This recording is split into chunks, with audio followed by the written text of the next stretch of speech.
बाहुबली अतीक की सीएम योगी से ठनाठनी, दे दी पुलिस अफसरों को बड़ी चेतावनी।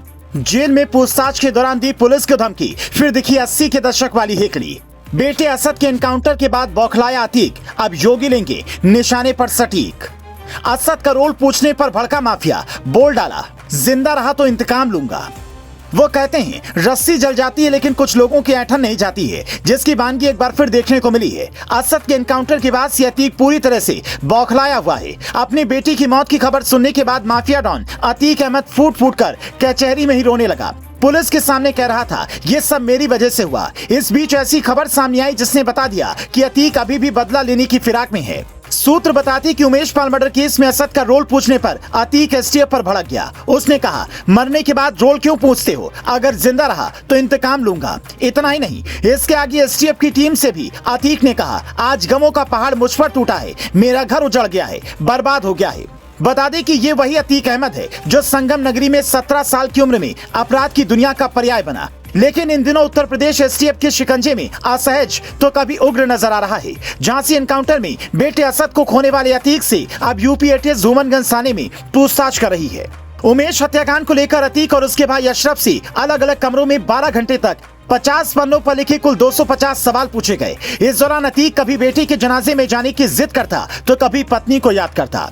एटीएस के सवालों की लंबी फेहरिस्त में अतीक हाँ हूँ और कभी गुस्से से लाल आंखें दिखाता नजर आया। वहीं अशरफ ने उमेश पाल को खटमल बताया। उसने बताया कि खटमल को मारने के लिए हमें प्लानिंग की जरूरत नहीं पड़ती। मीडिया रिपोर्ट्स के मुताबिक अतीक से कई अनसुलझे सवाल दागे गए। एक खबर के मुताबिक उमेश पाल हत्याकांड के मामले में तुम्हारे बेटे को मारा गया, क्या तुम्हें जानकारी है जिस अधिकारी ने मारा, जिन पुलिसकर्मियों ने मारा है? बस मुझे छूटने दो फिर बताता हूँ गद्दी की गर्मी क्या चीज है। सवाल नंबर 2, उमेश पाल हत्याकांड के मामले में तुम्हारा क्या रोल है? अब तो मेरे बेटे को उसी में मार दिया, तब क्या रोल पूछ रहे हो? अगर मेरा कोई रोल होता तो मैं पहले ही नहीं मरवा देता जब उसने मुझसे गद्दारी की थी। तीसरा सवाल, पहले कब मरवाने वाले थे? 2016 में मैंने केवल सोचा था। उस वक्त एक नेता ने मेरी बात उमेश पाल से करवाई थी, लेकिन बात नहीं बन पाई। उसी वक्त मैंने मारने की सोची थी। हालात बदल जाने के बाद मैंने उसे छोड़ दिया। सवाल नंबर 4, असद मौके पर कैसे पहुंचा? मुझे कैसे पता चलेगा? मैं तो साबरमती जेल में था और अशरफ बरेली में। जेल में बात तक करने की मनाही है। सवाल नंबर 5, गुड्डू, गुलाम, असद और सभी तुम्हारे शूटर एक साथ उमेश मर्डर को अंजाम देने कैसे पहुंच गए? किसी ने मुझे बताया कि असद का एक वीडियो सामने आया है जिसमें वो गन लोड करते हुए दिख रहा है, जबकि उसको गन चलाना तक नहीं आता। वो कैसे इस घटना को अंजाम दे सकता है? रही बात गुड्डू और गुलाम, वहां पर कैसे पहुंच गए, इसकी जानकारी मुझे नहीं। उनका उमेश से व्यक्तिगत मामला हो सकता है, झगड़ा होगा उनका कोई। सवाल नंबर 6, तुम्हारी पत्नी शाइस्ता कहां पर है? मुझे नहीं पता, कई बार ये बात बोल चुका हूं, मुझे इसके बारे में कोई जानकारी नहीं है। सवाल नंबर 7, उमेश हत्याकांड को अंजाम तक पहुंचाने के लिए फंडिंग कहां से हुई? जब इस कांड को मैंने करवाया ही नहीं तो फंड की बात कहां से आ गई? क्यों दूंगा? क्या सफेद पोशाक के पीछे तुम्हारा आका बनकर कुछ लोग मदद कर रहे थे?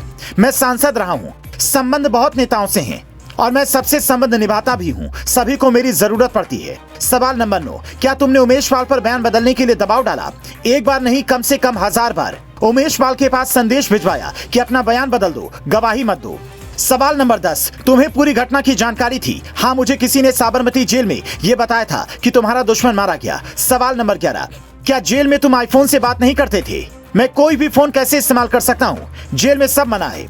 क्या गुड्डू मुस्लिम ने तुमसे हत्या से पहले जेल में मुलाकात नहीं की थी? गुड्डू से मेरी मुलाकात 2009 के बाद से नहीं हुई। वो बिहार के एक बड़े नेता के साथ काम करता था।